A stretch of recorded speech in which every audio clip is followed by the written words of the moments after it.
Bueno, primero me gustaría agradecer a la organización por invitarme y reconocer que yo todo esto lo desconocía por completo. Me pilla bastante lejos.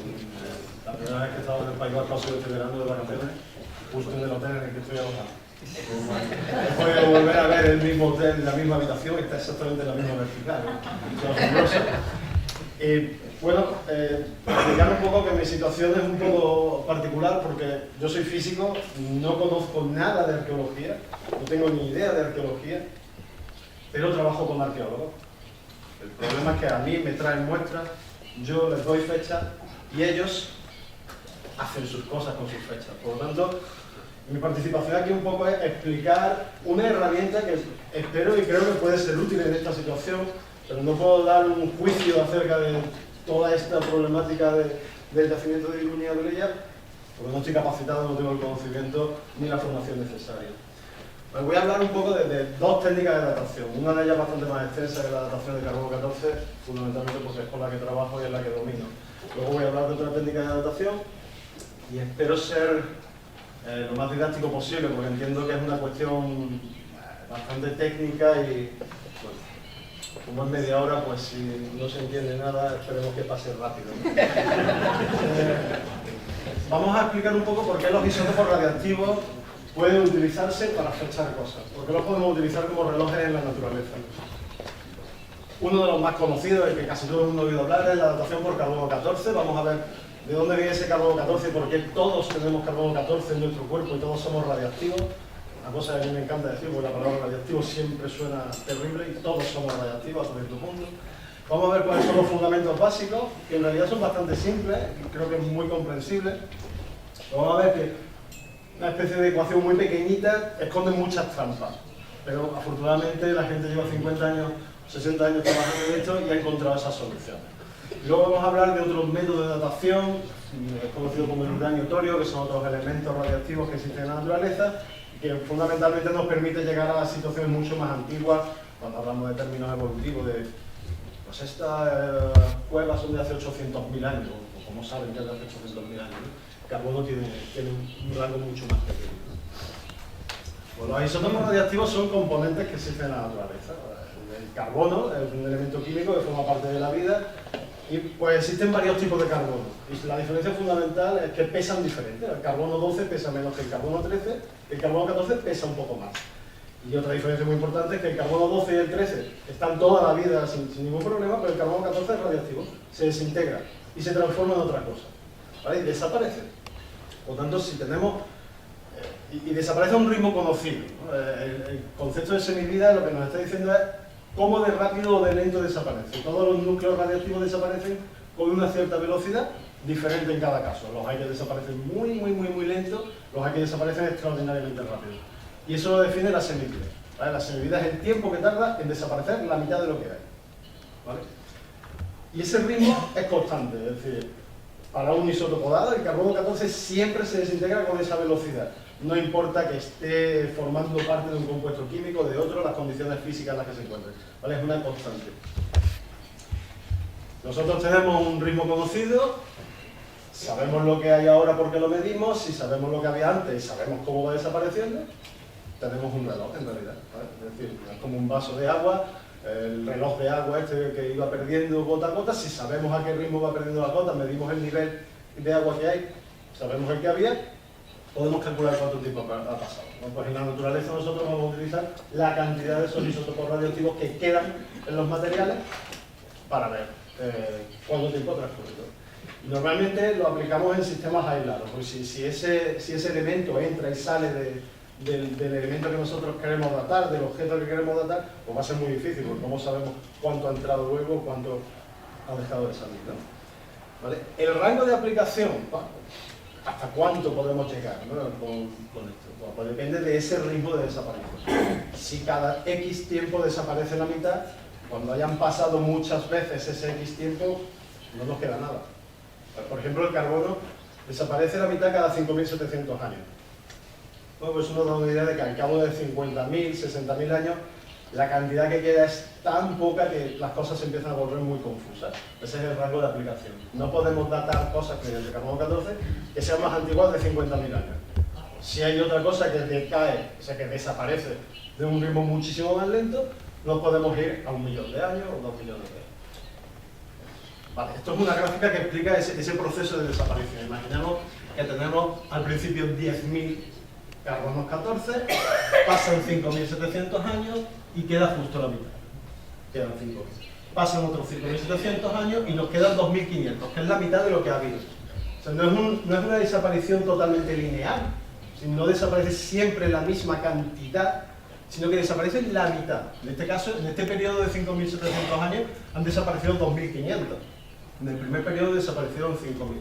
Bueno, así funciona, ¿no? Es una cuestión de probabilidades de que se desintegre y demás. Funciona así.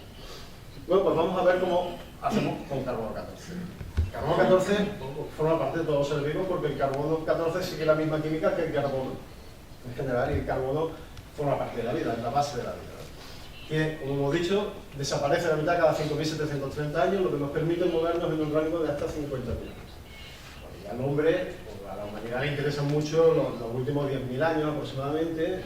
Perdón si cometo algún estropicio histórico, son el origen de las primeras civilizaciones, ¿no? Bueno, pues el carbono 14, si nos permite estudiar 50.000 años, nos va a permitir entonces estudiar muchas cosas de la actividad humana y de cómo ha afectado a su entorno en estos últimos 50.000 años. Por eso es muy interesante. ¿De dónde viene el carbono 14? En el espacio hay muchas partículas que viajan y muchas de ellas chocan con la parte superior de la atmósfera.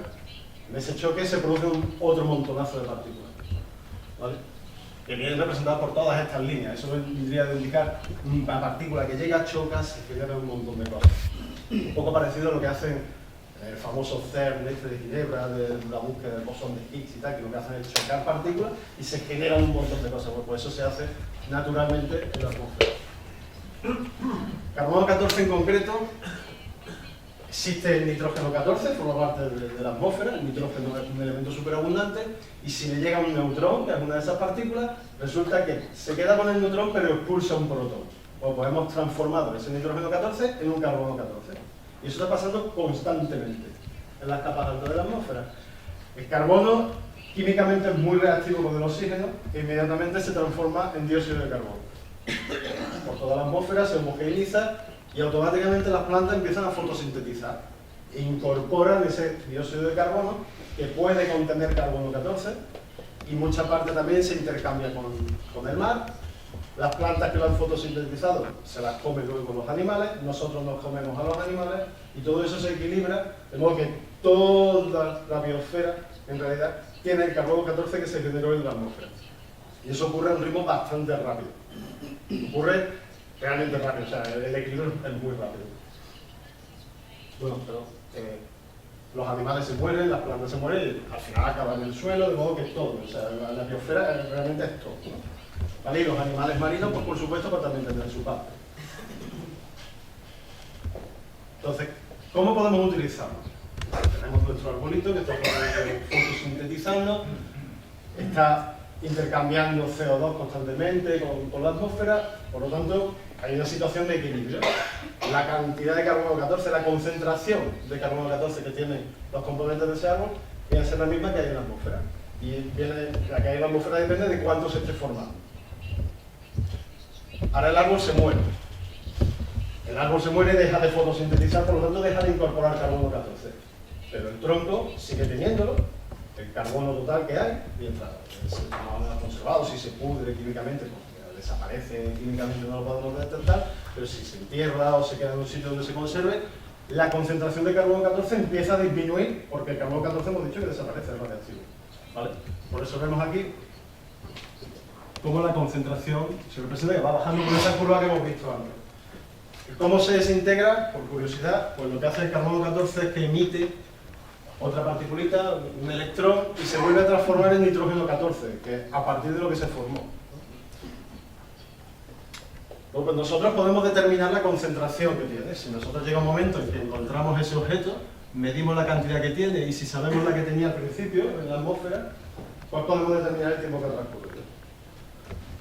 Pues esta idea se le ocurrió a este hombre, a Libby, dirigía un equipo que propuso este método, vieron que aquello funcionaba y vieron que el potencial que tenía era estratosférico, ¿no? O sea, de repente tenemos una posibilidad de hacer un montón de cosas, como lo tiene el premio Nobel de Química muy merecidamente. Esto es una ecuación que siempre asusta, ¿no? Pero es muy sencilla, ¿vale? Es cómo sacaríamos el tiempo en principio a partir de lo que hemos dicho con el arbolito que se cayó.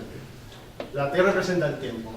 La letra lambda es una constante que está relacionada con ese ritmo de desaparición, ¿vale? Es una constante, es conocida, hay gente que se dedica a medirlo, que lo hagan como quieran. R es lo que llamamos la actividad actual, es la cantidad, la concentración de carbono 14 que tiene el objeto en este momento. Y R sub 0 es la que tenía inicialmente, cuando el árbol se murió, ¿vale?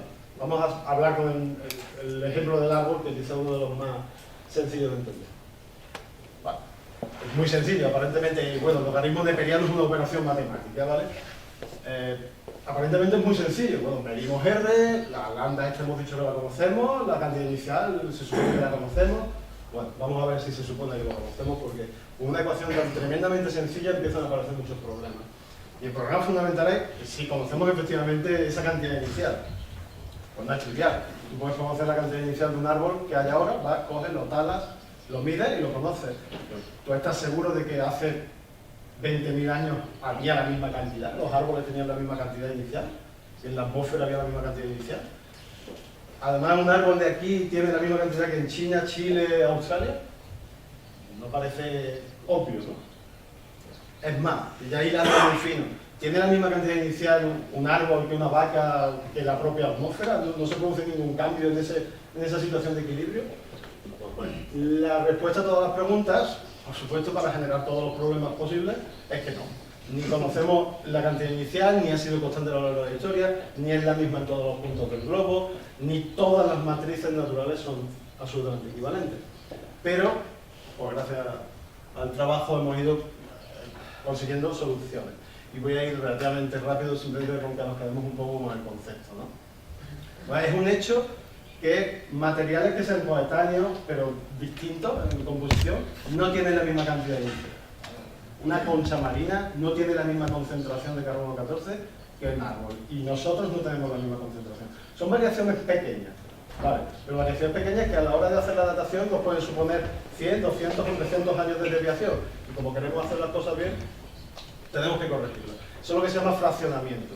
El proceso de fotosíntesis, por ejemplo, es más fácil para el carbono 12 que para el carbono 14. Por lo tanto, los árboles pierden carbono 14 con respecto a la atmósfera. Sin embargo, el proceso de intercambio de CO2 de la atmósfera al mar es al contrario, favorece al carbono 14, por lo tanto, el mar parece que tiene más carbono 14. ¿Vale? Son procesos que ocurren. Bueno, pues eso hay que tenerlo en cuenta. ¿Vale? Por lo tanto, si tomáramos la cuestión que si nosotros cogiéramos ahora un hueso de una vaca y un árbol, ahora mismo lo cortáramos, nos darían edades ligeramente diferentes. Y eso no tiene sentido real, porque son de ahora mismo. ¿Vale? Por lo tanto, se hace una corrección. Y se hace una corrección basándonos en que esos cambios que se producen para todos los carbonos, el 14, el 13 y el 12. De modo que no solo vamos a medir el carbono 14, sino que vamos a medir el carbono 13 también, vamos a ver cómo de diferentes son uno de otro, y vamos a hacer ahí unos trucos matemáticos que nos permiten ponerlos todos al mismo nivel, ¿vale? Pero es interesante que nos quedemos con ese concepto de que son diferentes y que se puede corregir. Aquí está ya un poco más monstruosa la ecuación de antes, todavía se va complicando. Luego veremos ya la ecuación final, que es un disparate, pero... Vamos a otro de los problemas que hemos dicho que hay. Vale, nos creemos que lo hemos resuelto, ¿vale? Somos capaces de resolverlo. El carácter global, ¿eh? Aquí hacemos referencia fundamentalmente a 4 grandes compartimentos, digamos, en la biosfera, o sea, en toda la Tierra, ¿no? Lo que es la atmósfera, la biosfera, donde nosotros nos movemos, el humus, que serían todos los materiales degradados y descompuestos del suelo, y por supuesto la hidrosfera, que es el más grande de todos con diferencia, todo el mar. Hay un intercambio constante, porque son compartimentos que intercambian material. Y lo interesante, este es el porcentaje de carbono, ¿vale? En cada una de estas cajas, es la cantidad de carbono que hay con respecto del total que hay en la Tierra. La hidrosfera tiene el 95%, o sea, en el mar está casi todo el carbono que hay. Y luego aquí es el tiempo que tarda en renovarse, ¿vale? Todo el carbono que hay. Y vemos que atmósfera, humus y biosfera es poquito. 4, 30 años, 20 años, en cualquier caso, muy pequeño comparado con el ritmo de desaparición, que hemos dicho que eran 5.700 años. Eso lo que nos dice es que estos tres compartimentos, que intercambian entre sí, se equilibran muy pronto. Es decir, es muy equivalente el tema del humus a la biosfera o la atmósfera, tienen un equilibrio muy rápido, se intercambian entre sí. Sin embargo, una vez que entra carbono en la hidrosfera, como es enorme, pues se puede quedar por allí dando vueltas del orden de 1570 años. Eso ya no es tan ridículo comparado con los 5700. Y eso produce un efecto. Debido a eso, las muestras marinas parecen más antiguas. ¿Vale? Digamos que cuando un pez come, está comiendo carbono que lleva por ahí un montón de tiempo ya. ¿Vale? Y eso hace que parezcan más antiguas. ¿Vale? Y además es importante tener en cuenta que hay variaciones regionales. El mar es enorme y las condiciones de cada sitio son muy diferentes. No es lo mismo el Cantábrico que el Océano Índico o que zonas del Pacífico. Por lo tanto, en el medio marino es complicado. No se puede adaptar con la misma facilidad y hay que saber cómo se hace o tener los datos. Y hay veces que simplemente no se tienen los datos y tenemos que tener cuidado y comprender que es una aproximación. Y este mismo efecto en realidad puede ocurrir en lagos, en ríos, en aguas subterráneas, ¿vale? Luego que tenemos ya también una idea de cómo hacerlo cuando se trata de diferentes sitios. Al efecto práctico. Y nos queda por responder una pregunta que es la más importante, que es ¿cuánto carbono 14 había inicialmente? Eso no lo hemos dicho todavía, lo vamos a ver ahora. Imaginemos que nos encontramos con un hueso de mamut. ¿Tenemos interés? Bueno, lo primero, para saber, necesitamos material. Estos son fotografías de excavaciones que se encontraron restos de fauna prehistórica. Pues necesitamos algo de material biológico. Como dice el carbono 14, donde está es el material biológico, los seres vivos. Bien, pues necesitamos encontrarnos un hueso, en el caso este que vemos, un pequeño mamut completo, ¿no? Tenemos que hacer todo un tipo de preparación de la muestra. Esta es una fotografía de uno de los aparatos que utilizamos en el laboratorio. Necesitamos extraer el carbono de la muestra y prepararlo de la forma que necesitamos que esté para hacer nuestra medida. ¿Vale? No nos interesa ahora mismo eso. Utilizamos la tecnología adecuada para medir carbono 14 y en nuestro caso, en el Centro Nacional de Aceleradores, lo hacemos con este sistema. Tecnológicamente muy caro, muy complejo, pero que está preparado para eso. ¿Vale? Lo medimos también el carbono 13 y calculamos lo que llamamos edad de P. Bueno, la edad de P en realidad se calcula con esto. Ahí son todos números en realidad, no tiene tampoco más historia. Lo único que nosotros hacemos en realidad es medir esto, que es la concentración, la cantidad de carbono 14 que tiene nuestra muestra, y esto es un patrón, una que sabemos cuánto tiene, y la medimos para ver cuánto nos da.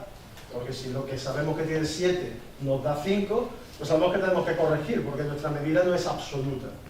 ¿Vale? Todo lo demás son cuentas, todo esto desde esta carbono 13 es esa corrección por el fraccionamiento que dijimos. Y la normalización por el fraccionamiento. Y esto es un valor de convenio. ¿Vale? Aquí utilizamos el gran truco. Que no tenemos ni idea, no podemos saber cuánto había al principio. Tomamos un valor de convenio, nos lo inventamos.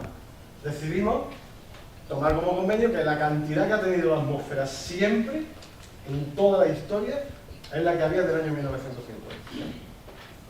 Y tenemos que ser conscientes de que esto es un truco. Como es un truco, es una edad que no es real. ¿Vale? Porque esta es la forma que ha tenido la fluctuación del carbono 14 a lo largo de la historia. Ha ido cambiando. Simplemente porque la cantidad de partículas que han llegado es diferente, porque el campo magnético terrestre ha sido diferente. Bueno, pues tenemos que inventarnos algo para transformar esa edad de truco en una edad real. Y para ello recurrimos a muestras que sí sabemos los años que tienen. ¿Vale? Y un ejemplo muy claro son los anillos de los árboles. Si tú cortas un árbol ahora y ves sus anillos, el más externo es de este año. El interior hace un año, el otro hace 2. Si hacemos eso con un montón de anillos de árboles conocidos, lo que hacemos es, este anillo tiene tal edad que yo conozco, calculo su edad esta de mentira, de convenio, y construyo lo que llamamos una curva de calibración. Una curva que nos relaciona la edad de mentira con la edad de verdad. Esta es la forma que tenía la curva antigua. La curva más moderna se extiende ya prácticamente hasta los 50.000 años. Y es un montón de oscilaciones. ¿Veis? Esta es la edad de verdad, esta es la edad de mentira. Y tiene oscilaciones y esas oscilaciones son un problema. ¿Vale? Existen diferentes curvas de calibración para diferentes materiales y bueno, un ejemplo viene a ser, por ejemplo, un libro que fechamos de la Universidad de Sevilla, un manuscrito. ¿Vale? Lo que hacemos es que calculamos esa edad de mentira, la cruzamos con la curva y nos sale un resultado. Y el resultado este es típico resultado que no les gusta mucho a los arqueólogos porque lo que nos está diciendo es que tiene varias posibilidades con diferentes probabilidades. Pero esto es lo que te da el carbono 14. No te da otra cosa. Funciona así y es la información que te puede dar. Y cuando tenemos esas oscilaciones, pues tenemos un problema. Pero hay que vivir con él, porque no se puede resolver realmente. En principio, ¿no? De modo que lo que podemos decir es que el carbono nos permite tratar materiales orgánicos de hasta unos 50.000 años. Se basa fundamentalmente en que desaparece cada 5.700 años la mitad. Necesita una serie de correcciones y esa curva de calibración, que es un eje absolutamente fundamental para que tenga una cierta validez, nos permite transformar una edad que nosotros hacemos con trucos matemáticos, no la permite transformar en una edad cronológica real, pero que ese valor de la edad cronológica real realmente lo que tenemos son ciertos rangos con ciertas posibilidades de que la muestra sea de esa fecha. ¿Vale? Las aplicaciones del libro son enormes, hay montones de muestras al año que se miden en laboratorios de carbono 14, temas ambientales y temas astronómicos. Bien. ¿Qué pasa cuando las muestras son mucho más antiguas? ¿Qué pasa cuando en Atapuerca querían averiguar de cuándo era esa excavación? Que se pasa de los 50.000 años. O tienen que recurrir a otros métodos. Aquí aviso, yo he buscado información, más o menos, no he hecho esto en mi vida, no sé los detalles, por lo tanto va a ser mucho más ligero que lo anterior. ¿Vale? Existen lo que se llaman radionúcleos naturales. Los llamamos naturales porque existen en la Tierra desde que se formó la Tierra. Decaen tan lentamente, o sea, son tan lentos en su desaparición que desde la formación de la Tierra están ahí y todavía quedan. ¿Vale? Y además producen toda una ristra de materiales radiactivos. Por ejemplo, no sé si se ve bien, pero empezamos con el uranio 238. El uranio 238 se desintegra y genera torio 234, que genera protactinio 234, que genera uranio 234, torio 234, bla, bla, bla, bla. Como el padre es el primero de la serie, existe desde siempre, pues todos los demás hijos están ahí, porque pues, se van generando constantemente. ¿Vale? Daros cuenta, no sé si se ve bien, pero el ritmo de desaparición del uranio 238 es de 4,5, 4.500 millones de años. O sea, se toma su tiempo. Como se toma su tiempo, pues ahí está todavía. Como ese hay varios elementos que son extraordinariamente, serían extraordinariamente largas. 4.500 millones de años, 71.300, ya nos vamos a un número imposible de decir, ¿vale? La realidad de la Tierra, la edad de la Tierra es del orden de la semivida. O sea que están ahí.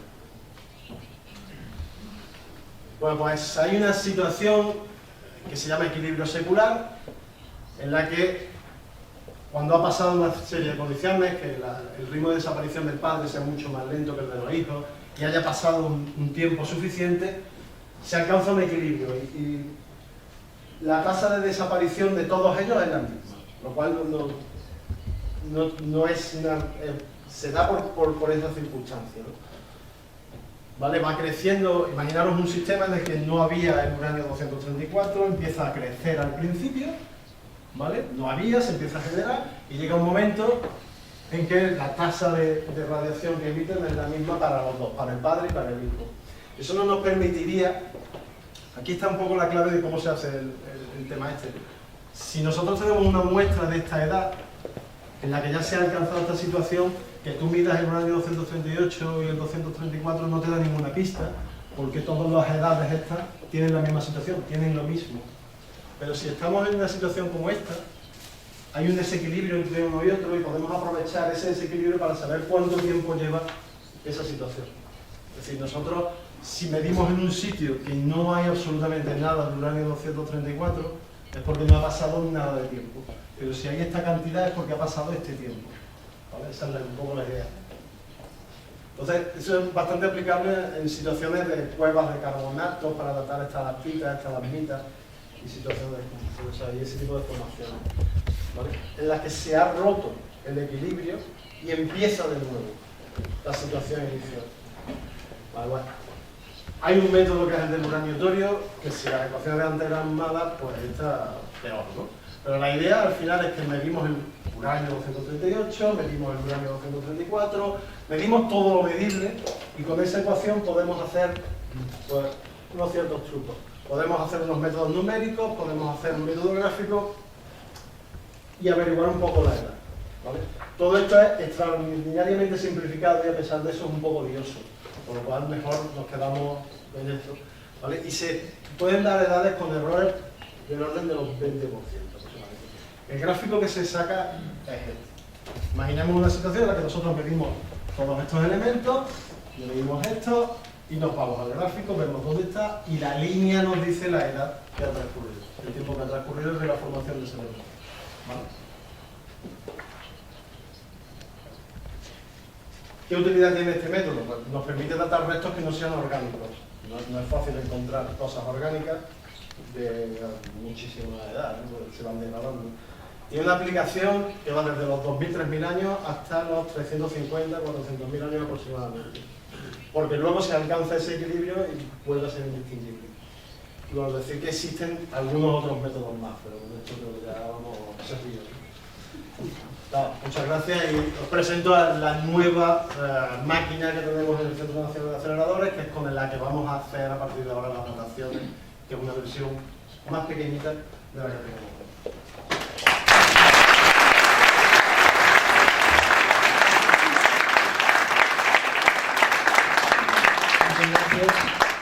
Gran paciencia, como lo que he aguantado. Muchas gracias. Muchas gracias. Sí, ¿hay alguna pregunta?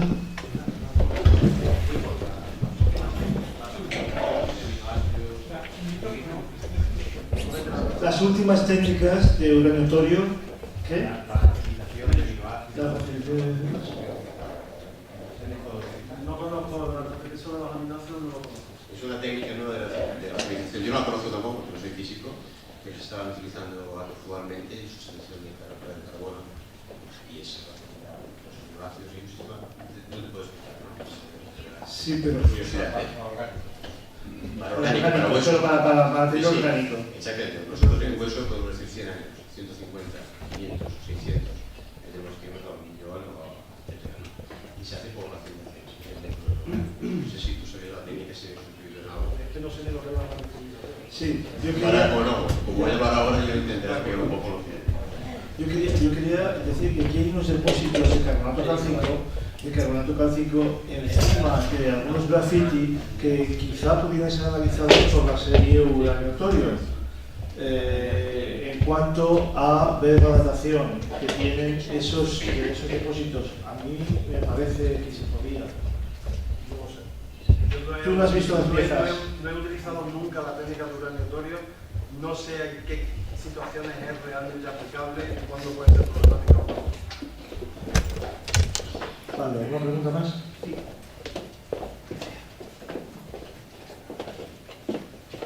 La primera curva que hemos visto de pérdida de radiación, volviendo a carbono 14, vemos que el tiempo es una asíntota. Has comentado que actualmente es válida para dataciones de menos de 50.700 años. Pero bueno, mi pregunta es, con elementos de medida más sofisticados, siguiendo por esa asíntota, quizá en un futuro muy próximo se podría extender a 100.000 años. No. ¿Por qué no? Porque el carbono 14 sigue estando presente en el ambiente.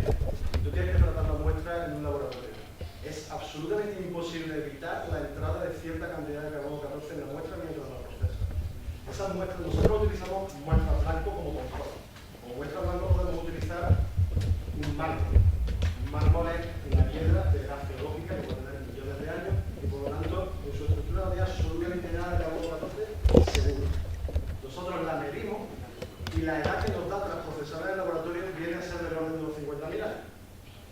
que nosotros estamos introduciendo una cierta contaminación en el laboratorio de ese orden de edad. Por lo tanto, muestras más antiguas van a tener menos carbono 14 que hay que introduces en la preparación. Eso es, tú puedes refinar tu preparación todo lo que quieras, pero siempre tendrás un límite.